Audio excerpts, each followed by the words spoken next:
धर्म करत संसार सुख, धर्म करत निर्वाण, धर्म पंथ साधे विना नरतिर्यंच समान।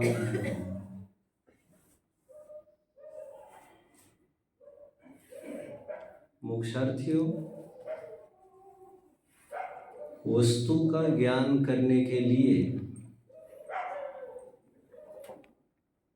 धैर्य चाहिए। धैर्य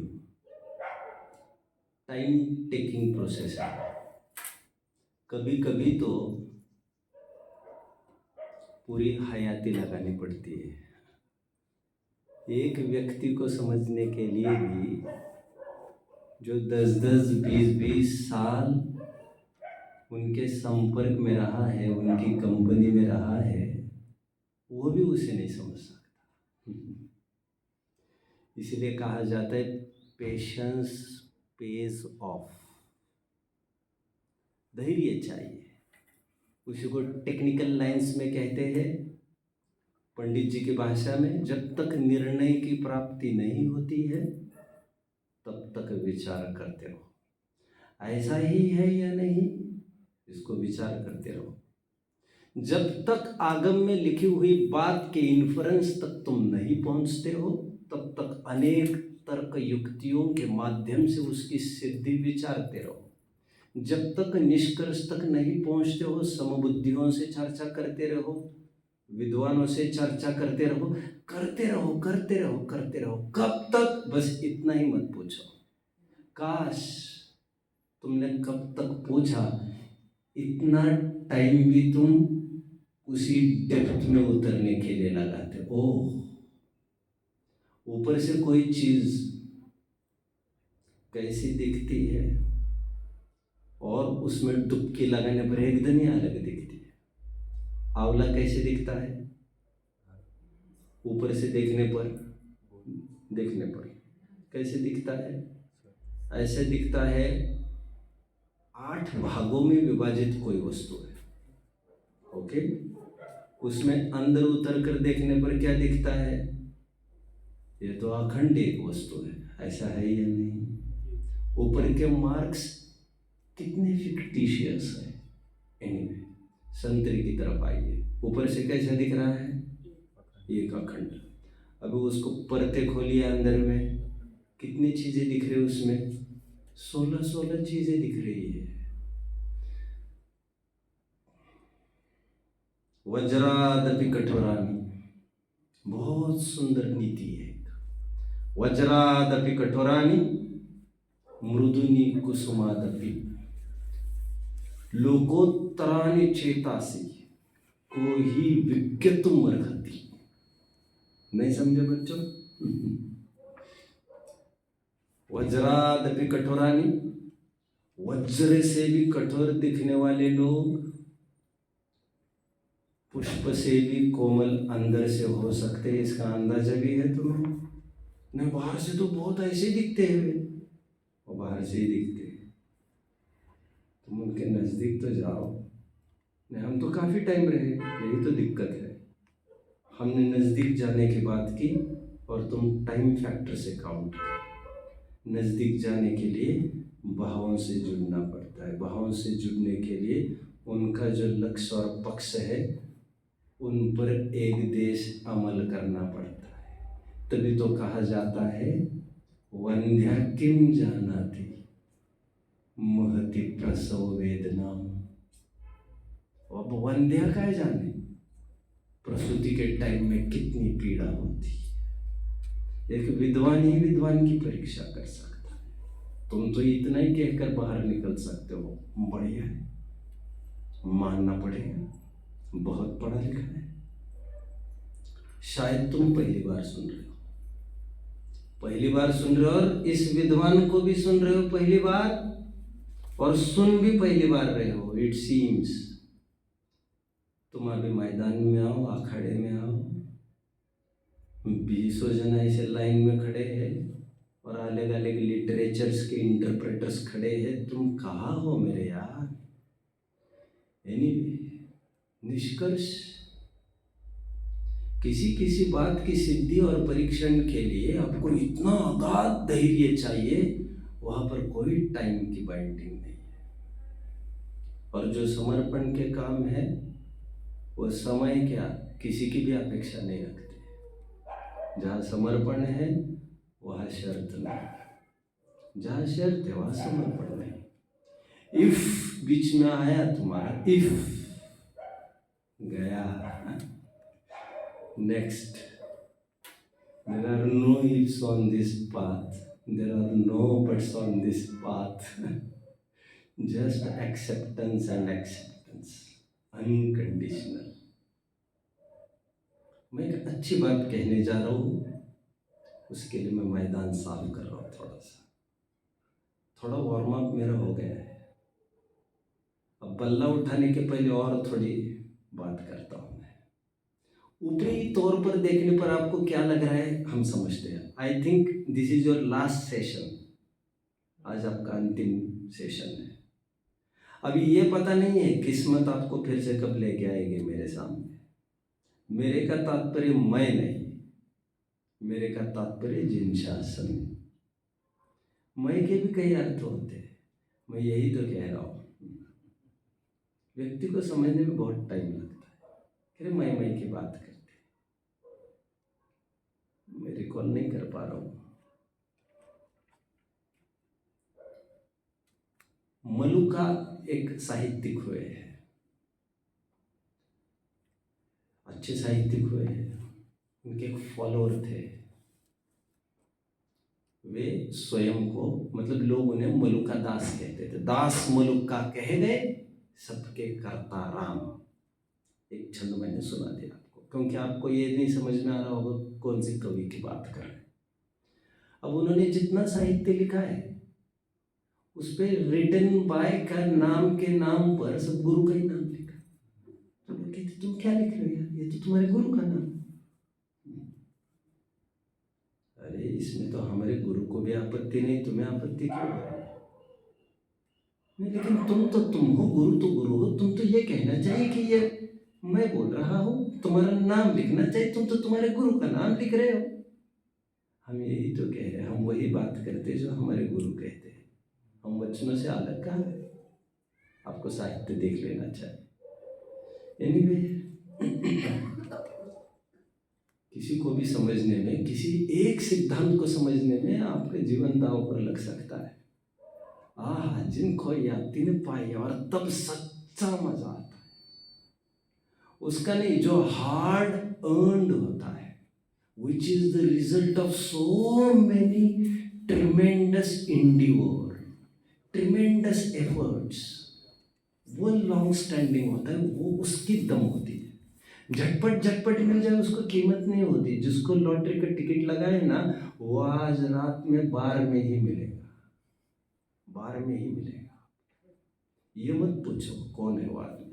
आपने मुझे इतना ही कहा, उसको पैसा कैसा मिला आप मुझे बताओ, मैं बताऊंगा उसका आज का दिन कैसे जाए। एनीवे, मैं मैदान जिसके लिए साफ कर रहा हूँ थोड़ी बात बता देता हूँ। थोड़ी परीक्षण करते हैं, वो तो प्रकरण अपना चलेगा। ऊपरी परीक्षा क्या कहती है और जब हम अंदर जाते, व्हेन वी प्लंज इनसाइड, हमें क्या मिलता है। Let's see. ऊपरी तौर पर यदि हमें मान के चलो भोजन करना है, सत्कार, be practical, be practical, be a thinker and philosopher, है ना, and try to answer what is coming from within. आपको भोजन करना है, आपके पास दो ऑप्शंस है। एक ऑप्शन तो यही है, एक रोटी खानी है आपको। एक सिंपल दिखने वाला ऑप्शन ये है, 2 रुपए दे दो, एक रोटी ले। भोजन शाला में कितने रुपए में थाली है भैया? 50 rupees. Okay, keep the change, लो थाली लो। एक तो ये उपाय है, ओके, 2 रुपए की रोटी लो, 2 रुपए दो और रोटी खाओ। एक दूसरा उपाय है, निकलो बाजार की तरफ, 4 दुकानें घूम के गेहूं लाओ अच्छा, उसको धो, धो किससे? कुएं पर चलो मेरे साथ। अरे ऐसे कहाँ आ रहे खाली हाथ? बाल्टी लाओ बाल्टी। अरे ओए ओए, कौन सी बाल्टी उठा रहे हो तुम? कड़ेदार बाल्टी उठाओ, कड़ेदार। अच्छा, चलो कुएं पर। अब उस कड़ेदार बाल्टी को रस्सी बांध दो, जाने दो रस्सी बाल्टी को कुएं में। पानी निकालो उसका, हम फटाफट निकाल देते हैं थोड़ा सा। ऊपर लाने पर उसको एक तपेली रखो, छन्ना बांध दो उसको। बांध दो मतलब छन्ना रखो उस पर। छन्ना? अरे कोई तुम्हारे दादा की धोती उठा लाया क्या? हटा इसको। छन्ना कहा है मैंने तुमको? छन्ना ही तो है ये। यही तो दिक्कत है, तुम्हारे बुद्धि को छानने की ज़रूरत है। अभी छन्ना ये है, हम लाते हैं, जिसमें से सूरज की किरण मुश्किल से दिखे कि कुछ गोला है या स्कॉर्चिंग नहीं होना चाहिए आपको। ओके, अभी छन्ना बांध दो, रखो उस पर। अब पानी डालते जाओ, डालते जाओ। अरे पानी नहीं टपक रहा है इसमें, हो क्या गया? छेद करूं क्या?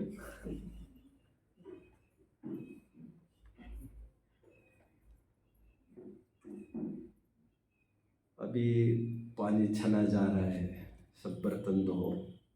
मैं थोड़ा फास्ट फॉरवर्ड करता हूँ, कभी विशेष बात करूँगा। पानी छानवान कर घर पर लाए, बिलछानी भी डाल दी नीचे जाकर। नीचे कुएं में जाकर बिलछानी भी यथास्थान चली गई। जीवानी दे दी जिसे कहते हैं। घर पर आकर पानी प्रस्तुत किया, फिर गेहूँ धोए, 3 दिन धूप में दिए, 4 दिन। फिर धूप में देने के बाद फिर छाना बीनी की। पहले छाना बीनी की ही थी धोने के पहले, फास्ट फॉरवर्ड तो कर ही रहा हूँ। फिर उसको मैंने 4-5 दिन पहले जैसा प्रोसेस बताया था, उसको टंकी में बांध दो। बीच के इंटरवल्स में सेंधा नमक की डलिया डालो, बीच इंटरवल्स में नीम की पत्तियों की पोटलियाँ डालते जाओ, जिससे वो साल भर फ्री। फिर अरे मुझे भूख लगी, तुम्हारी एक रोटी की तो व्यवस्था कर रहे हैं हम, ज़रा रोकोगे भी? अब चक्की एक लाओ,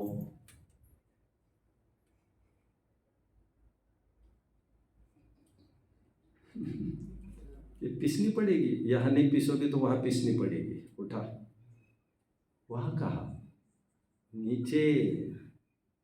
रत्न प्रभा वगैरह नाम सुने हैं तुमने?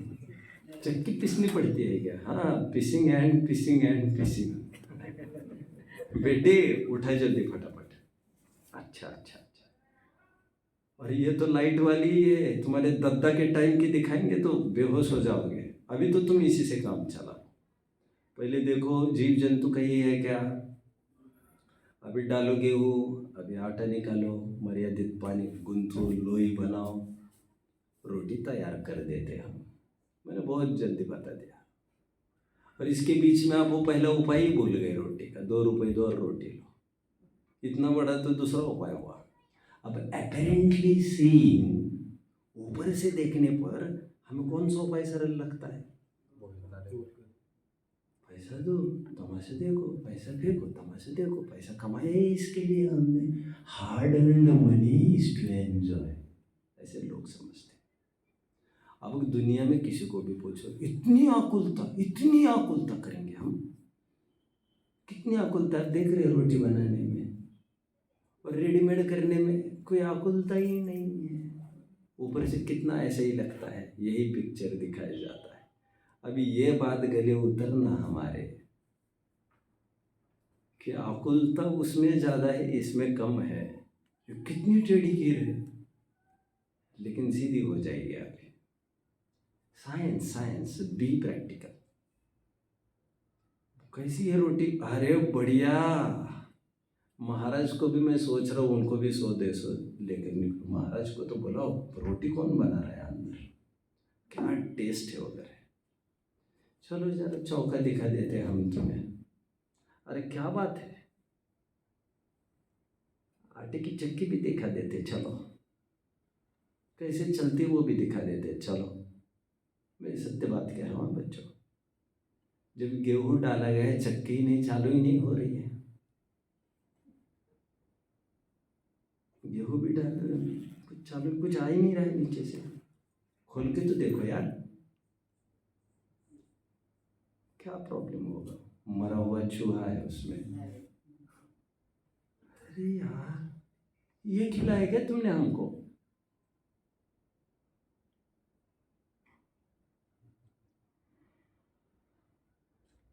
तुमने इसी के लिए हमें 200 रुपये दिया है ना बाहर? हाँ, लेकिन मुझे क्या पता था ये? तुम्हें ठीक है।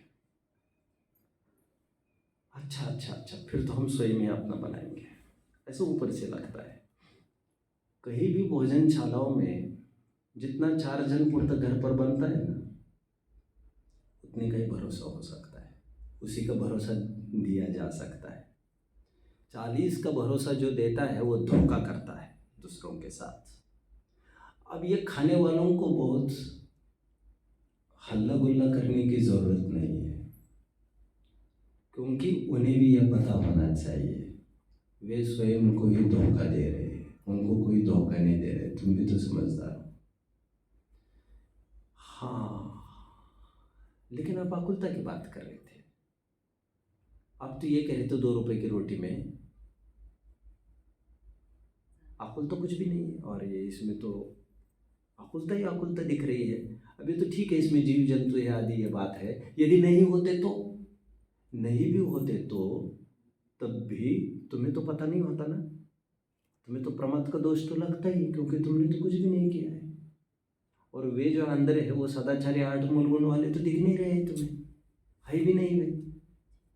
क्योंकि एक एक चीज़ को देखा नहीं जा सकता, लेकिन उन आदमियों को तो देखा ही जाता है। आदमी की पूरी पहचान होना चाहिए जो भोजन बनाता है। पूरी पहचान मतलब ऐसी नहीं कि इन्होंने मुझे 10,000 रुपये एक बार दिए थे, अच्छा आदमी, ये नहीं। उसके 8 मूल गुण का पुख्ता नॉलेज होना चाहिए, पुख्ता, कि मर मिटने पर भी ये अन्यथा काम नहीं कर सकता। उन्हीं से हमारा परिणय हो सकता है। ठीक है, अभी ऊपर से देखने पर ऐसा लगता है कि, लेकिन फिर भी हमें लगता है आकुलता तो इसमें ही ज़्यादा है। स्वयं करो। द्रव्य संग्रह की 11वीं गाथा में बहुत ज़बरदस्त उदाहरण है, बहुत ज़बरदस्त टीका के का अंश मैं यहाँ से बोल के दिखाऊंगा। फिर मैं, मेरे पूजन का प्रकरण चल ही रहा है, मैं उसी ट्रैक पर खड़ा हूँ। दरअसल मुझे आते आते ये लगा, किसी को ये लग सकता है मैं मंदिर में जाऊंगा, मैं ही झाड़ू लगाऊंगा, मैं ही जाले हटाऊंगा, मैं ही करूँगा, फिर मैं पूजन कब करूँगा? जो पुजारी हायर कर लेते ना, हम कब करेंगे? अभी आज टेकचंद जी प्रहार करेंगे।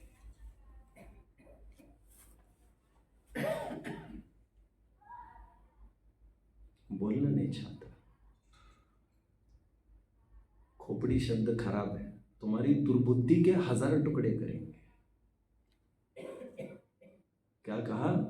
तुम्हारी दुर्बुद्धि के 1000 टुकड़े करेंगे। मातम मत मचाना, क्योंकि तुम्हारे टुकड़ों की बात नहीं कर रहे हम, तुम्हारे दुर्बुद्धि, तुम्हारे शत्रु के टुकड़ों की बात कर रहे। तुम्हें तो उत्साह मनाना चाहिए। तुम्हें तो कषाय के रक्षक अच्छे दिखते, तुम्हारे कषाय पर कुठाराघात करने वाले तुम्हारे बैरी दिखते। इससे हमें तुम्हारा फ्यूचर टेंस दिख रहा है और हमारा प्रेजेंट टेंस।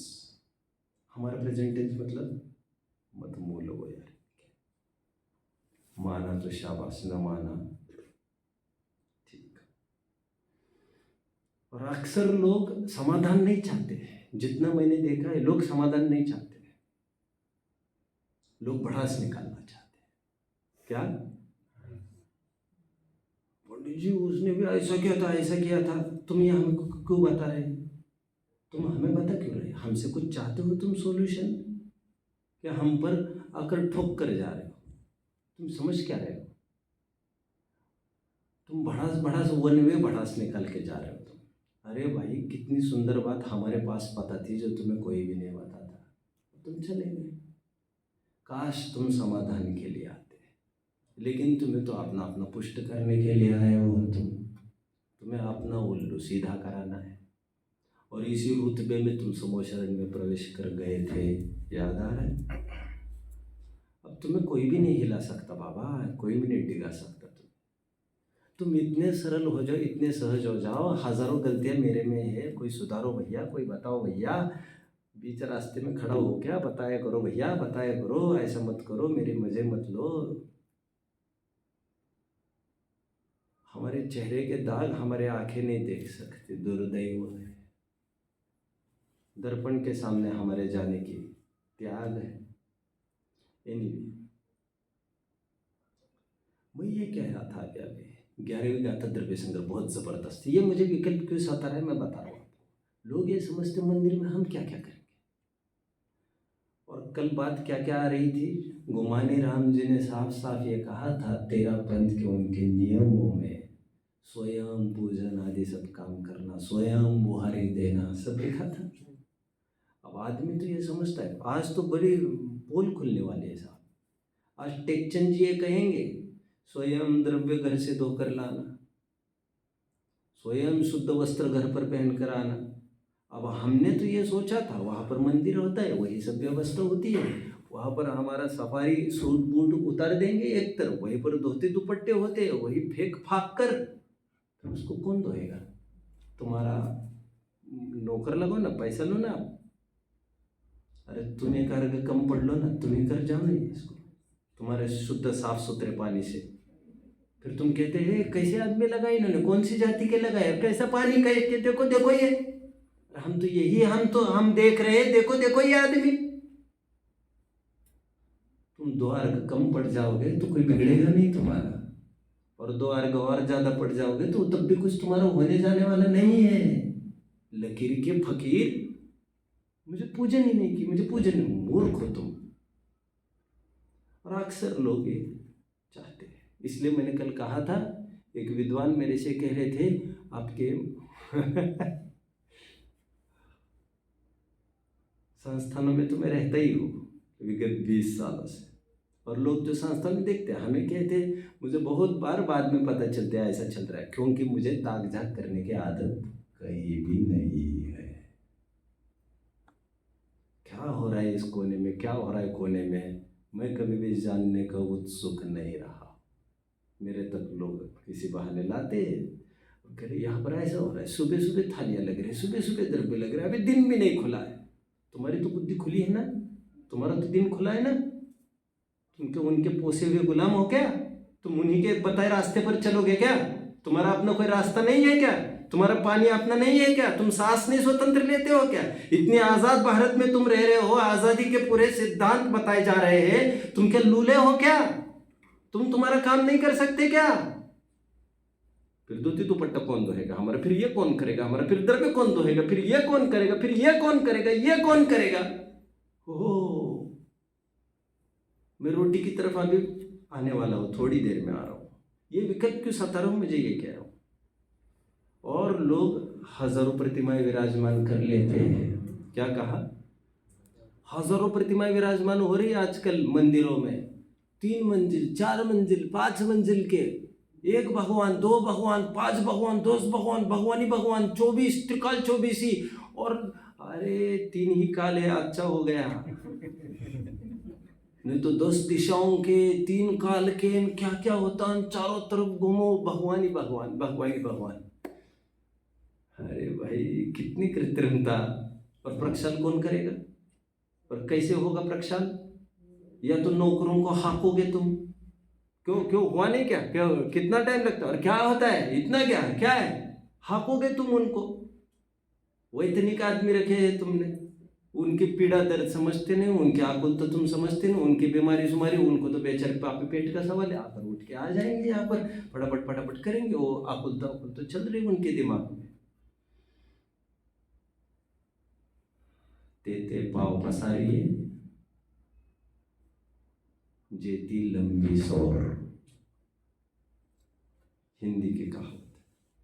मराठी भाषियों को अंथरुण पाहून हाथ पाय पसरावे, इंग्लिश भाषियों को cut your coat according to your cloth. अभी सब समझ रहे होंगे। तुम्हारी जितनी स्वयं प्रक्षाल कर सकते हो, अभी मुझे कोई कह रहे थे बहुत अच्छा मंदिर बना, बहुत अच्छा मंदिर बना, कहीं पंचकल्याण हो रहा होगा, मैंने कहा खाए के लिए बकवास करते हो यार, रोज की सभा में कितने जन बैठेंगे, कितने हैं तुम्हारे गांव में लोग, उनको भी शिविर लगा तो साल में एक बार शिविर लग सकता है, लगा तो, और साल भर में एक बार आएंगे, उसके पीछे साल भर के तुम माथे पर हाथ रख कर बैठोगे। अभी देश भर से भीख मांग मांग कर ला रहे हो, और भीख देने वाले भी तुम्हें कह रहे तुम मेरी फोटो लगाओ तो ये मिलेगा, तुम ये करो तो वो मिलेगा, पूरे सौदेबाजी में तुम निपट रहे हो। मतलब तुम कितने जनों को पाप बना रहे हो। तुम भगवान की भी मूर्ति लगाना है, तुमको इनकी भी मूर्ति लगाना है, तुम्हें इनकी भी मूर्ति लगाना है।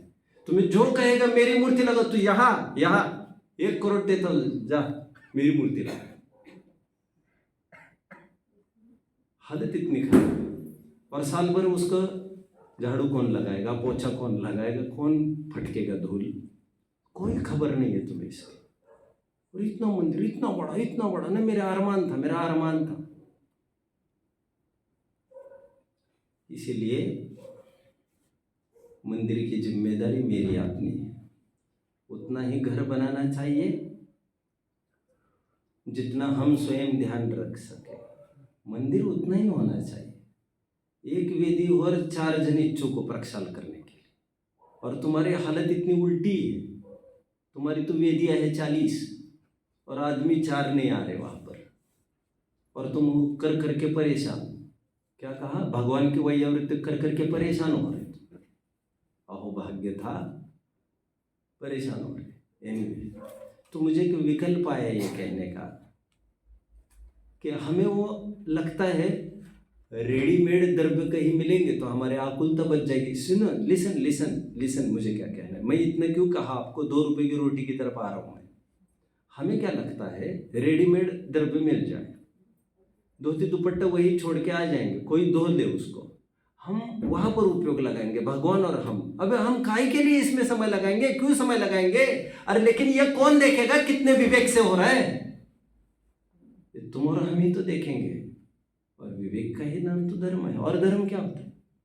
और धर्म होता क्या है? तुम भूल गए उस मेंढक की भी कथा।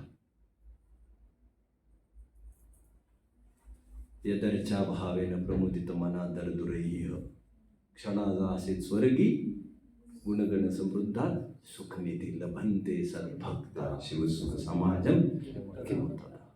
भूल गए तुम उस चांडाल को, भूल गए तुम उस भील को।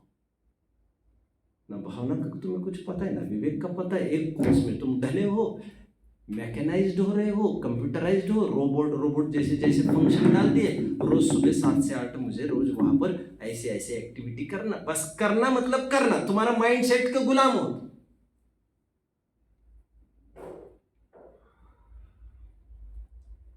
हमें ये लगता है हम इसमें क्यों आकुलता करें, हम अपने अपने पूजन कर लेंगे, हमें ये लगता है। अब यहाँ पर ये कह रहे इसलिए बुहारी लगाना स्वयं। याद आ रहा है कल क्या बोल रहे थे? स्वयं बुहारी लगाना, एक एक काम स्वयं करना कह रहे थे। पकड़ रहे हैं? मैं रोटी की तरफ बढ़ता हुआ रोटी को पूरा कर लेता हूँ मैं। अब मैं ये सिद्ध करके दिखाता हूँ आपको 2 रुपए की रोटी कितनी महंगी और कितने आकुलताजनक है। चूहे को भी नहीं दिखाने वाला हूँ, न इल्लियों को और कीड़ों को दिखाने वाला हूँ। मैं ये कह रहा हूँ उसमें जीव का विवेक का तो कोई काम ही नहीं है, धोकर शोध कर लेने का तो वैसे भी कोई बात नहीं है। द्रव्य संग्रह की 11वीं की गाथा की टीका में ये कह रहे हैं, विशुद्ध दर्शन ज्ञान स्वभावी निज परमात्मा के स्वरूप की भावना से प्राप्त अतीन्द्रिय सुख को प्राप्त न करते हुए इंद्रिय सुख में आसक्त जीव, वर्ड टू वर्ड वहां का ही बात कर रहा हूं मैं, एक इंद्रिय आदि जीवों का घात करके तरस और स्थावर बनता है। समाधान कुछ मिल रहा है आपको? आपने यहां पर 2 रुपए की रोटी खाई, उसमें कुछ जीवों का घात हुआ होगा, ऑफ कोर्स होता है, इसमें तो कोई शक नहीं। मैं आज तक, मैं तो बहुत घुमा नहीं हूँ वैसे, 5-7 संस्थानों में तो गया ही हूँ आज तक मैं। क्या कहा? 5-7 संस्थानों में तो गया ही हूँ। गुरुकुल में लगभग पढ़ने का मेरा राग रहता है अन्य कहीं जाने के बजाय, और जहाँ जहाँ गए रसोई हम ही बनाते। तो जो मटेरियल आता है, मटेरियल कि इससे हमें रसोई बनानी है, जैसे गेहूँ से दाल, तो उसकी जीव देखकर हैरानी होती है कि ये खा रहे हैं यात्री। वो हमें देते समय भी ऐसे दिए जा रहे। आप समझ रहे बात को? मतलब क्या कर रहे हैं लोग? अब ये खाकर रोटी तुम्हें लग रहा है हम तो दिन भर स्वाध्याय करेंगे, 2 रुपए की 2 रुपए दो, रोटी खाओ, स्वाध्याय करो, स्वाध्याय करो, स्वाध्याय करो, भक्ति करो, भक्ति करो, भक्ति करो। और वहां पर ये कह रहे हैं एक इंद्रिय आदि जीवों का घात करके जीव तरस और स्थावर होता है। पढ़ लेना चाहिए। जब तरस स्थावर होगा तो वहां पर तुम्हारे निराकुल का क्या सोर्स है? हाँ, वहां पर तो बहुत आकुलता होगी। हम यही कह रहे थे, जो तुम्हें लग रहा था ना 2 रुपए में कोई आकुलता नहीं, 2 रुपए में इतनी भारी आकुलता है, वो तत्कालिक रिलीफ है, लेकिन आगामी कितने आकुलता खड़ी है। टेम्पररी रिलीफ दिख रही है तुमको, लेकिन वहां डंडे पड़ेंगे, वो तुम्हें समझ में नहीं आ रहा। और यहाँ पर इतनी ही आकुलता इतनी सी ही है 2-5 घंटे की, और उससे फायदा भी होगा। जैसी भी रोटी बनोगे तुम मिन मेक नहीं करोगे, खाओगे शांति से, क्योंकि जो बहुत मेहनत से अर्जित होता है उसकी महिमा आती है। आदमी उसमें इष्ट अनिष्ट की कल्पना फिजूल की नहीं करता। कमिंग बैक, आज टेकचंद जी क्या कहते देखो, देखेंगे। कल यहाँ तक भी बात कही, आपको याद आ रहा होगा, गोला भी शोध कर चला। अच्छा योग है। और आप जहाँ पर रहते हो दक्षिण पार्ट में, मेरा तो ये विचार बना है 13 पंथ और 20 पंथ पर हर साल एक सेशन होना चाहिए, भले ही 1 घंटे का, इस साल 4 घंटे का हो रहा है। क्योंकि आप जिस सराउंडिंग में रहते हो वो सराउंडिंग बहुत करके ऐसा वर्क करता है। आपको पता होना चाहिए सब 13 पंथ के 13 नियम। आइए पहले नियम की ओर मैं बढ़ता हूँ। ये वैसे 13 नियम नहीं कहूँगा, पूजन संबंधी कुछ नियम टेकचंद जी के हैं, इतना ही समझ लीजिए। कोई 13 नियम की बात नहीं है, मतलब 13 पंथ का कोई विधान नहीं है टेकचंद जी का, लेकिन कुछ नियम है उनके। देखो, शुद्ध वस्त्र पहनकर घर से निकलना और रास्ते में किसी से नहीं छूना, पहला नियम। इजी है, ठीक है। आप कहीं भी देखेंगे परंपराओं में सब स्वाश्रित दिखेगा आपको। एक सेकंड, दिवाली पूजन अंधेरे में नहीं, सूर्योदय के बाद करना। कल वैसे गुमानी राम एक पॉइंट कह ही रहे थे, आपको याद आ रहा होगा, हर एक एक्टिविटी सूर्योदय के बाद होना चाहिए। याद आ रहा है आपको? हर एक एक्टिविटी।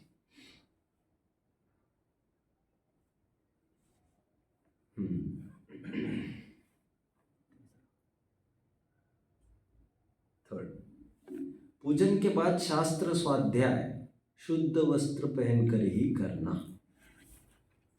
इस ट्रेंड को भी समझ लीजिए बच्चों। स्पेशली बुंदेलखंड के लोग इसे जानते हैं कि वे शास्त्र को भी छूते हैं, शुद्ध वस्त्र में ही छूते हैं। आम जन दीर्घ शंका लघु शंका जाता है तो ये ट्रेंड चालू हो गया, उसी कपड़े पर बैठ जाता है। आदि आदि कोई मासिक धर्म वाली महिलाएं है, वो जिस सोफे पर, जो सोफे पर बैठा है, जो सोफे पर बैठता है, वो कभी भी शुद्धि का पालन नहीं कर सकता। समझ में आया? Never never never. हाँ, कदाचित सोफे कपड़े के कवर वाले न हो, रेक्सिन प्लास्टिक वाले हो, मैं ज़्यादा नहीं उलझना चाहता, बट आपको स्वतंत्र जो साधन मिले, जो कंफर्टलेस हो, you should opt that for sitting anywhere.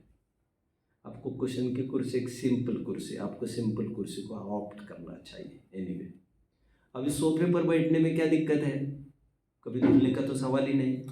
कभी नॉन जैन भी बैठ सकते हैं वहाँ पर आकर। नॉन जैन और जैनियों को कौन सा ठिकाना है? शुद्धि अशुद्धि कोई सब पालते होंगे। और अभी पहले वह ज़माना था जब गद्दों को रैप करके उठाकर रख दिया जाता था दिन भर, केवल रात में सोते समय गद्दा निकाला जाता था और उसको अनफोल्ड किया जाता था और आदमी सो जाता था उस पर। दिन भर का ट्रेंड ही नहीं रहता था। अभी के तो गद्दे हिलते नहीं, मूवेबल मोहल्ले होते ही नहीं थे, आदमी निपट जाता है उसको उठाने में हालतें खराब हो जाती है। ठीक है, बैठने उठने के लिए, और दिन में कहीं वस्त्र पर भी किसी ऐसे बेड्स वगैरह हो, क्योंकि बेड्स का शुद्ध बना रहना तो हाईली इम्पॉसिबल, हाईली, सब भोग के कपड़े हो सकते हैं वे, और उसी को छू के गद्दी पर, फिर उसी से आप मंदिर भी, शाम को मंदिर आना है कि नहीं तुम्हें, तो क्या नहा कर आओगे क्या तुम? ये तो हमने सोचा ही नहीं था। तुम दिन भर बेड पर बैठे कि नहीं? बेड पर कभी भोग का काम हुआ होगा कि नहीं? तो तुम्हारे शुद्ध वस्त्र कैसे रहे?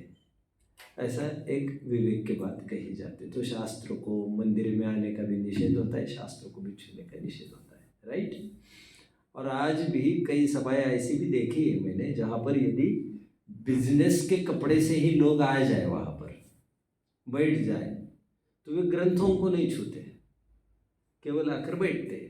उनके सामने दूसरा कोई ग्रंथ रखता है और पलटता रहता है पेजेस, वो ग्रंथ को डायरेक्ट नहीं छूता, क्योंकि धंधे से आया है तो अशुद्धता के अवसर पूरे हैं उसके, तो घर से अपने अपने शुद्ध वस्त्र पहन कर आए, ऐसे टेक चेंज फरमा रहे हैं। आपको बहुत पुरानी बात लग रही होगी, लेकिन कुल 150 साल पहले की बात है, बहुत पुरानी नहीं है। देखो, पूजन के बाद शास्त्र स्वाध्याय शुद्ध वस्त्र पहनकर ही करना। पहले ज़माने में मैं आपको कहा होगा, शास्त्र वगैरह भी इस गांव से उस गांव लेके जाया जाता था, धोती दुपट्टा पहनकर ही लेके जाते थे, सब हाथ में लेकर, विनय हुआ करते थे, ठीक है। और स्वाध्याय करने या कराने वालों के शुद्ध वस्त्र, ठीक है। ये कितने पॉइंट्स हो गए बच्चों? 4 पर आइए। ये अपने मंदिरों में सब जगह ये बहुत जल्द लागू होगा, बहुत जल्द। अब मैं ये नहीं जानते यहाँ के बर्तन कैसे क्लीन होते हैं, I don't know, but strictly राख से ही होने चाहिए। स्ट्रिक्टली कहकर क्या कहना चाहता हूँ? साबुन से कौन करता होगा यार, इतना तो मैं भी समझता हूँ यार। तो लोग मिट्टी से मांजते हैं लगभग। अभी आगे का पॉइंट लिखो, राख ही बर्तन मांजने के लिए प्रयोग की जाए, मिट्टी नहीं, अलग से पॉइंट डाला है। और जितना मैंने देखा है आंखों से, खनिया दाना वगैरह स्पेशली, ईंट का चूरा, मिट्टी।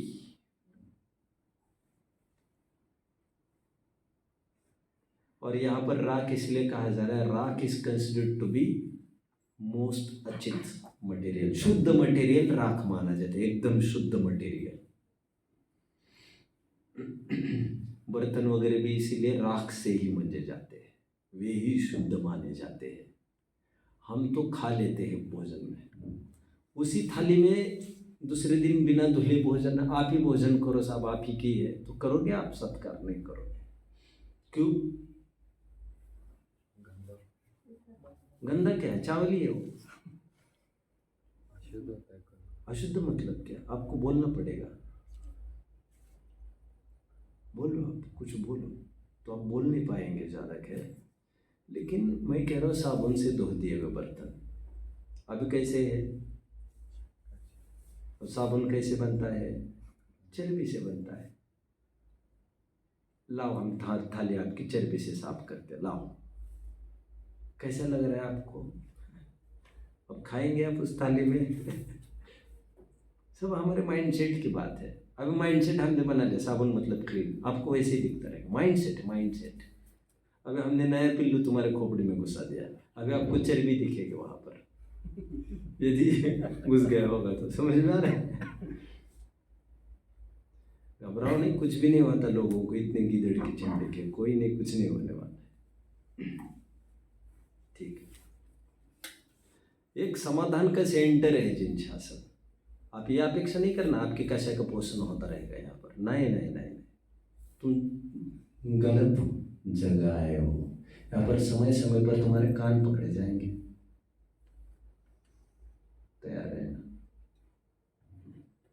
तुम क्या समझते हो मेरा नाम लेना मेरे लिए ये मक्खन लगाने के प्लेटफॉर्म नहीं है तुम्हारे। ये आत्मशोधन के उपाय बताए जाते हैं यहाँ पर। इसमें तुम्हारी कषाय की कितनी ऐसी तैसी होगी, कुछ नहीं, कोई नहीं बख्शे जाएगी, कोई नहीं देखे जाएगी, सबका डिसेक्शन होगा यहाँ पर। समझ में आ रहा है?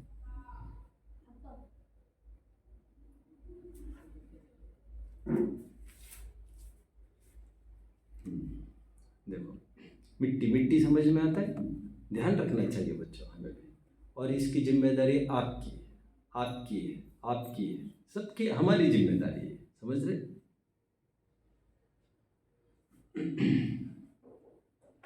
और माइंडसेट भी ऐसा टेरिफिक रहता है। अभी जैसे कोई माली से भी कराने की बात नहीं करा रही यहाँ पर, तो अभी कोई मिट्टी से ही मांजता रहा है बर्तनों को, अरे साबुन से ही मांजता रहा है और उसको कहा जाए राख से। अब ऊंची से ऊंची दाम वाली काम वाली देख लेंगे ना, दुगनी पे वाली, हरगिज नहीं करेगी राख से। क्योंकि बात कठिनाई मुश्किलों की नहीं है, बात उसके खोपड़े में घुसने की मुश्किलता है। हाथ से कुछ नहीं हो रहा है, आप समझ रहे?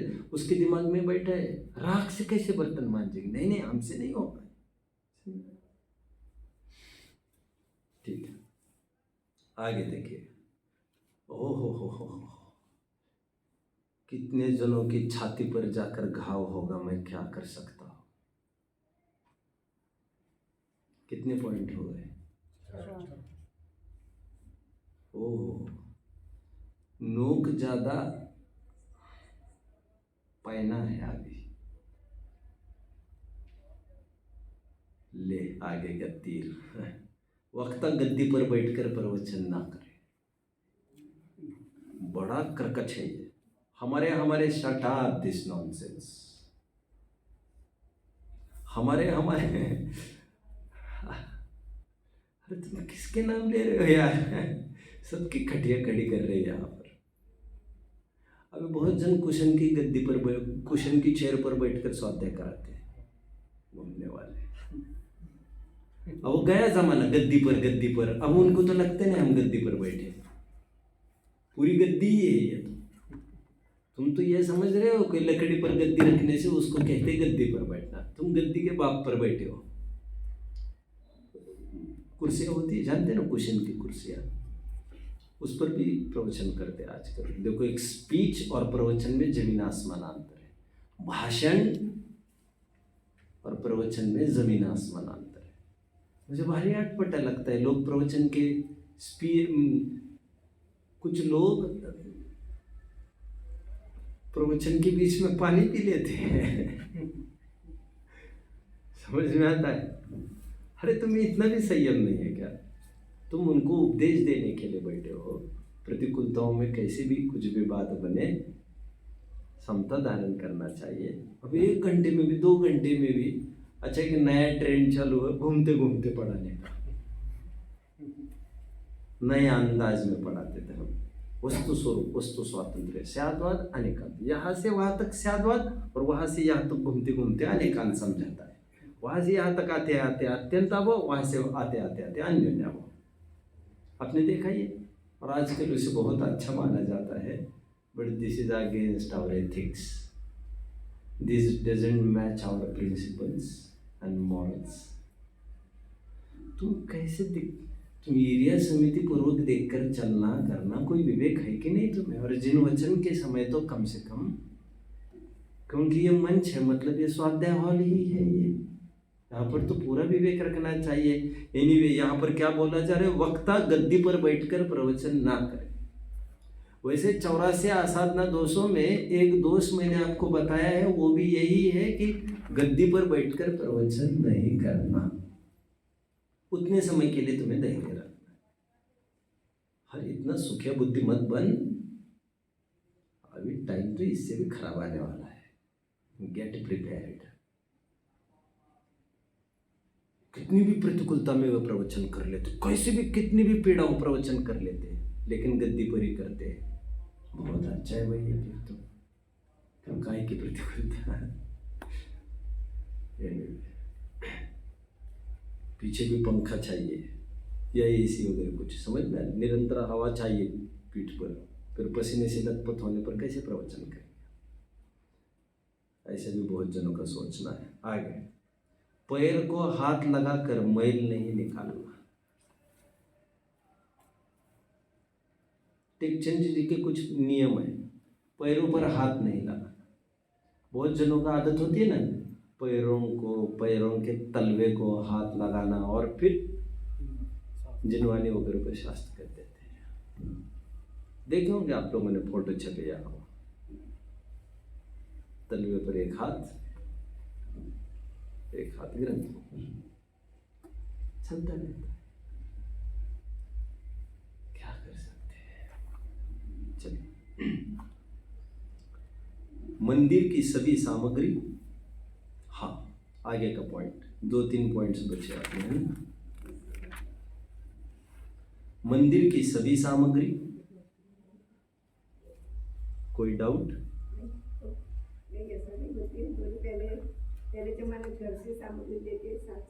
राइट। पहले ज़माने में घर से ही सामग्री लेके जाया करते थे, अपनी भावना रहती थी उसमें। भावनाओं का भी बहुत बड़ा असर है इसमें, आप समझ रहे हैं? वो द्रव्य धोते समय में भी सुंदर भक्ति गान करते थे लोग। अभी पुजारी द्रव्य धो रहे तो क्या, मुझे कितना दे रहे यार? मुझे 2000 दे रहे। मैं क्या यही करता रहूं? मतलब अभी आप विचार कर सकते हो, मतलब कितनी भावना से कौन क्या बना है। वैतनिक आदमी, वैतनिक, और तुमने उसका गला घोट रखा है। तुम उसको कितना देते हो ये तुम भी जानते हो। वो हाथ पर पटकेगा नहीं क्या? ऐसी स्थितियां है, और हम टस से मस होने वाले नहीं है अभी भी। हम ये सुनकर भी कुछ बदलाव आने वाले को गुंजाइश नहीं है। ठीक है, चलो देखो, मंदिर की सभी सामग्री,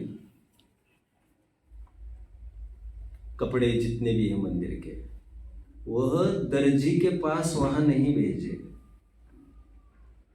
दर्जी को यहां बुलाए, उसे नहलाए धुलाए, क्योंकि कुछ भी खा पी सकता है, कुछ भी हो सकता है, आप समझे? और मंदिर की ही सामग्री को छुएगा, पर पर्दे जैसे कर्टन्स है, आप समझ रहे हैं ना मेरी बात को? तो उसको यही पर बुलाना कहते हैं। अरे एक वो जमाना था जब मंदिर बनने के पहले ऐसा नहीं होता था कि गए जयपुर और बोले कितने के भगवान, साहब 1 लाख रुपए, एक भगवान को, चलो नेमिनाथ को पैक कर दो, 2 लाख पटक दो इसको। नेमिनाथ को पैक कर दो। ओह, तो इतना ऐसा सरल काम नहीं था पहले हमारे ग्रंथों में ऐसे भी उल्लेख है, ये भी कभी 1 घंटा इसका सेशन चल जाए। खदानों पर डायरेक्ट जाया जाता था, पुराने लोग जानते हैं इसको, जानते हो विराट, सुना है? खदानों पर जाकर वहां पर वो शिला जहां से निकलनी है से संगमरमर से प्रतिमा तैयार होनी है, मार्बल से। अब वहां से निकाला जाता था खदान से, जिसे प्रतिमा कराने का भाव होता था। वो उस पाषाण को उठाकर वहां पर भक्ति पूजन विधान करते थे खदान पर ही। फिर उस पाषाण को, जिसमें से भगवान बनने हैं, कपास में लपेटकर उसको साजे बाजे गाजे से उसे रथ में बिठाकर एक जश्न के रूप में लाया जाता था गांव नगर में, पूरा भक्ति गान से युक्त वहां पर।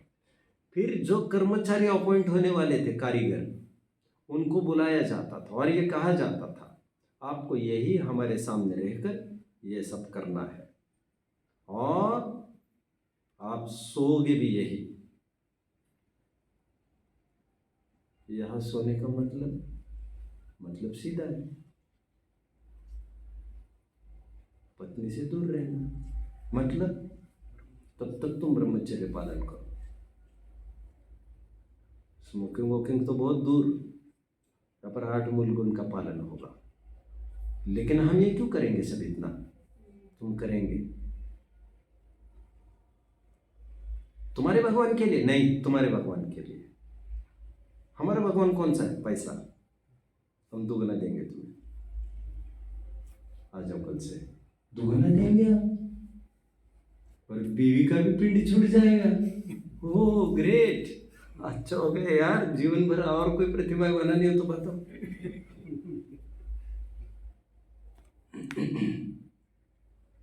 तो वो वहीं पर प्रतिमाएं बनवाई जाती थी सामने निर्व्यसनी लोगों के द्वारा, और उसे भी बहुत मान सम्मान से रखा जाता था कर्मचारी को, जो भगवान को बना रहे। तो उसके परिणाम कितने अच्छे बने रहने चाहिए।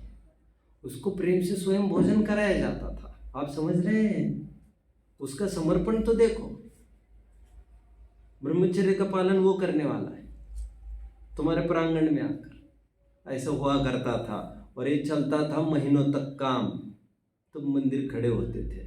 अभी तुम नेमिनाथ को पैक कराने के लिए आए थे अभी। समझ में आता है? देखो, कोई टेलर वगैरह को भी बुलाना है तो वो यहाँ आएगा, अपनी मर्यादा में रहेगा।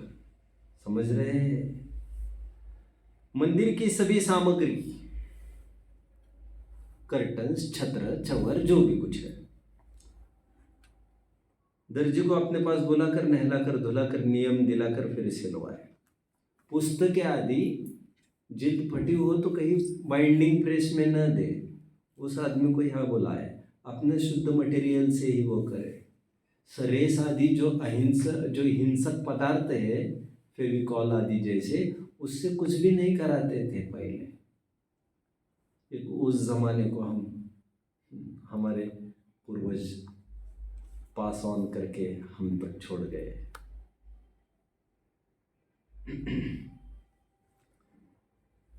हाँ, आगे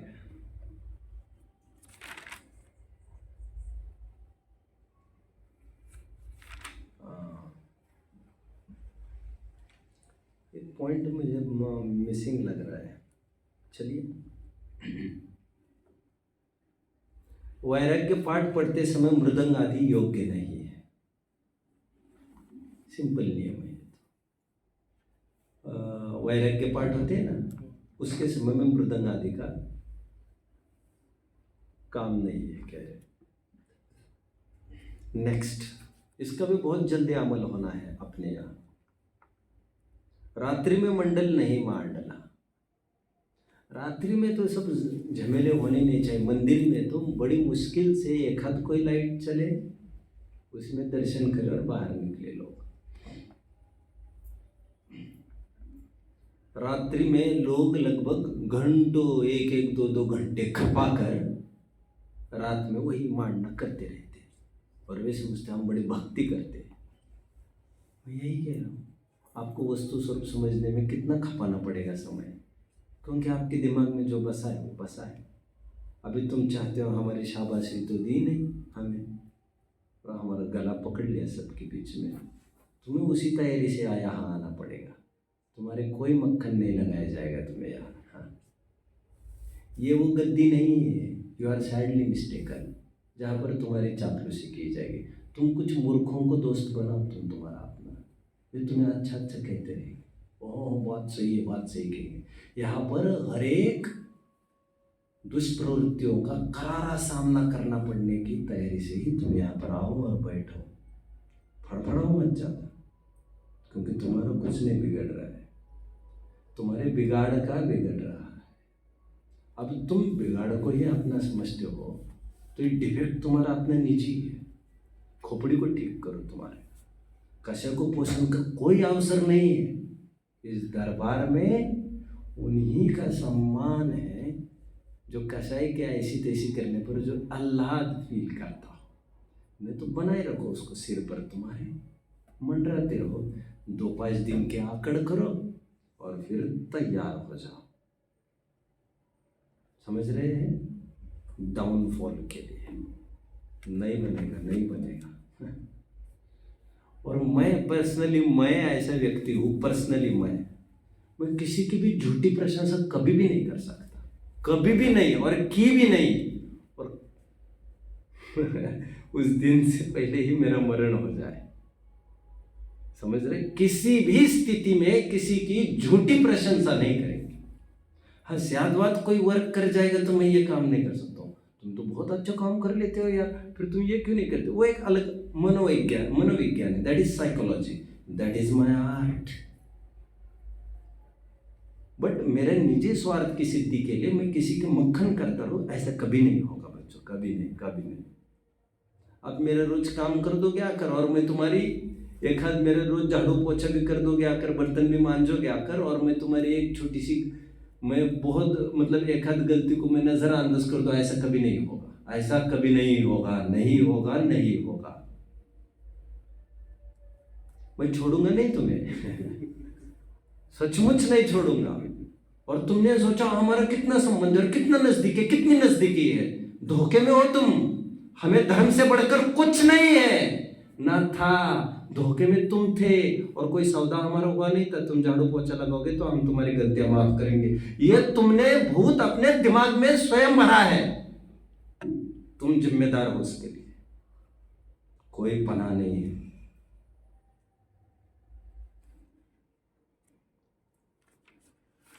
देखो, दीवान अमरचंद के पिता, अंतिम नियम में कहूंगा फिर मेरा हो जाएगा, उससे पहले और एक बात। दीवान अमरचंद के पिता, दीवान अमरचंद स्वयं, दीवान समझते हो, प्राइम मिनिस्टर की पोस्ट का आदमी, स्वयं रोज पूजन करते थे, स्वयं पानी खींचते थे कुएं से। Prime minister, prime minister Todarmal ji के जमाने के, जिन्होंने टोडरमल जी का लाइफ बनाया, कहना तो ठीक नहीं है यार लाइफ तो टोडरमल जी ने बनाया हमारा।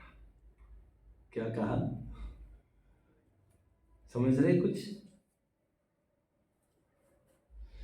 भरतेश वैभव नाम का एक ग्रंथ है रत्नाकर कवि का।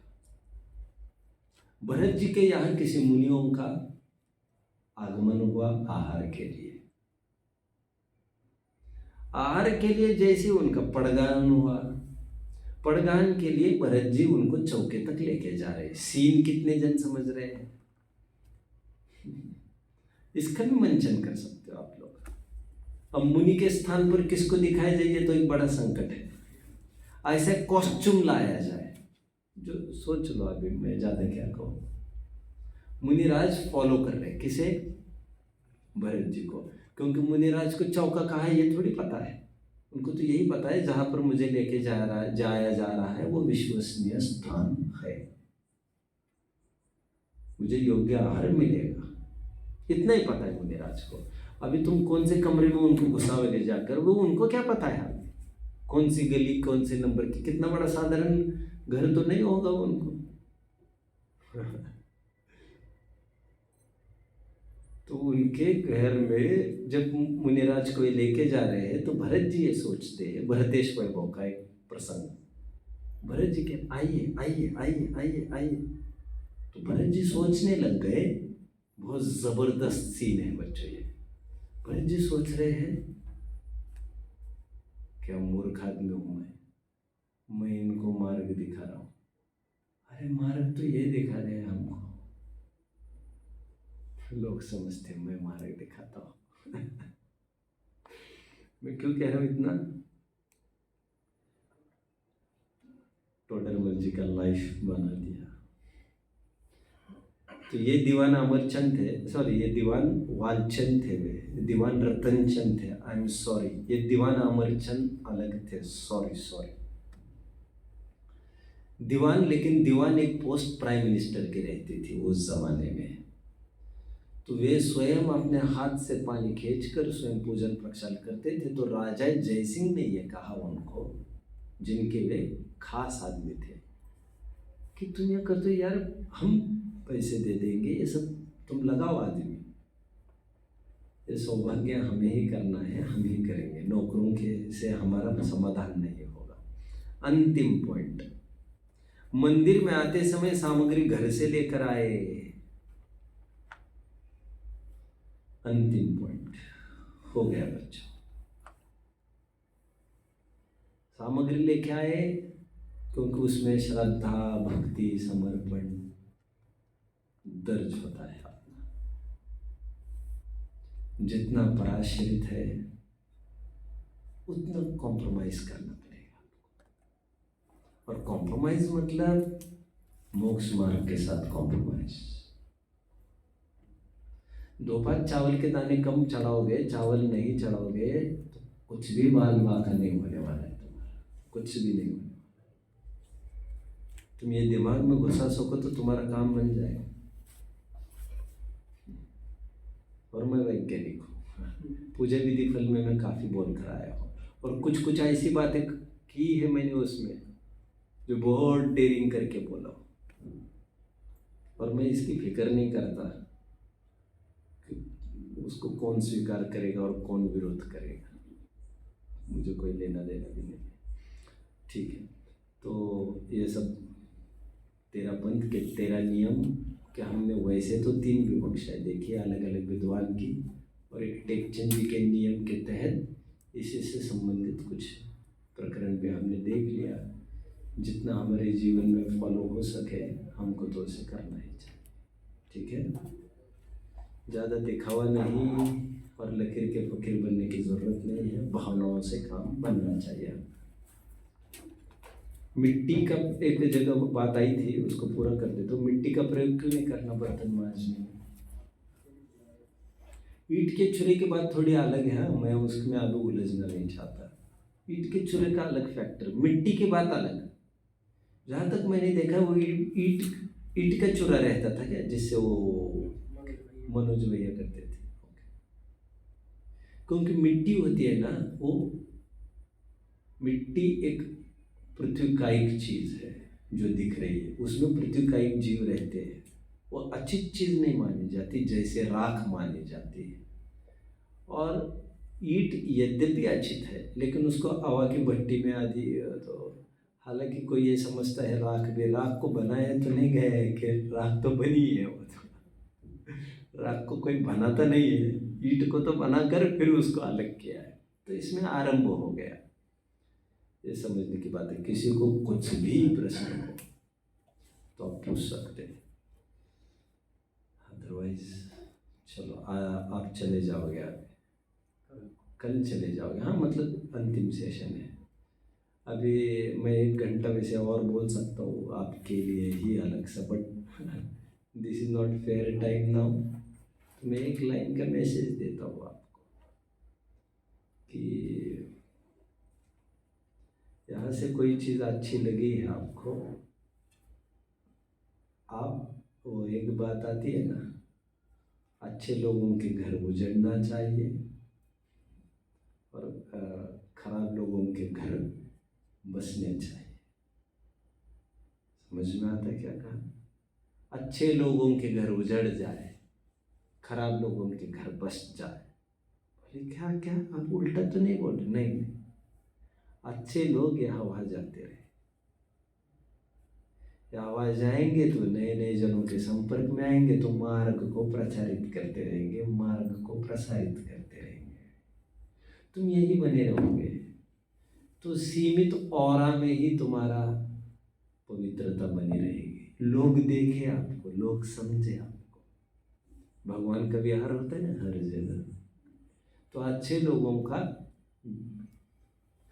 इसलिए कहा जाता है उनको उजड़ना चाहिए उनका। अरे तुम्हारा घर उजड़ जाए, समझ में आता है? कभी यहाँ तो कभी वहाँ, सभी लोग आपके संपर्क में आए, मोक्ष मार्ग प्रचारित होता रहे। जितनी कमियां आपने यहाँ की होगी भूल जाओ उसको, हम भूल गए। लेकिन धोखे में मत रहना, क्योंकि आज तक यहाँ पर हम लोग ध्यान देते थे। माँ बाप का टाइम तो कब कब निकल गया ध्यान देने का, उनको बेचारों को अनुमति का है ध्यान देने की। अब वो भी दबक कर बात करते तुम्हारे साथ। देखा माँ बाप की आवाज़ कितनी दबी रहती है, बच्चों की आवाज़ बड़ी रहती है, आवाज़ भी नहीं निकलती। ये तो अभी हाल है, जब कमाने लग जाओगे तो बड़ा बेहाल हो जाएगा। लेकिन अभी इतना ही कहना है, अभी आप कॉलेज लाइफ में कहीं भी पढ़ने जाओगे वैसे स्मारक जाना चाहते हो आप, ये अच्छी चीज़ है। ये मत सोचो क्या मिलेगा। आपने तो 1 घंटे में इसी पर बोल सकता था, अभी इस टाइम भी नहीं है ना आपको ना मुझे भी अभी। तो पैसे की तो मैं बात नहीं कर रहा हूँ। यदि सुख की बात करते हो तो अच्छा मार्ग है। स्मारक में जाओगे तो मुझे कुछ नहीं कहना है। स्मारक में नहीं जाने वाले हो तो फिर मुझे आपको बहुत कुछ कहना है। आप कैसे संभाल पाओगे स्वयं को। इतना कहकर मैं इतना ही कहना चाहता हूँ, आप स्मारक में जाना, ठीक है। शास्त्री वगैरह करना, 5 साल लगाना धर्म में आप, ठीक है।